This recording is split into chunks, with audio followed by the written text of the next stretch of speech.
Start camera. అమ్మా జ్వరం ఉంటే చచ్చిపోతుంటరా. ఏమైందిరా?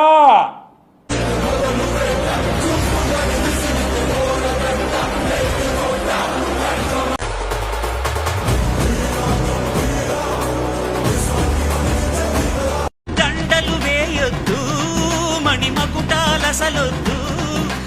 సర్వనాశనం చేసావు దరిద్రి పెదవా. పద చూసుకుందాం. వాన్నా వా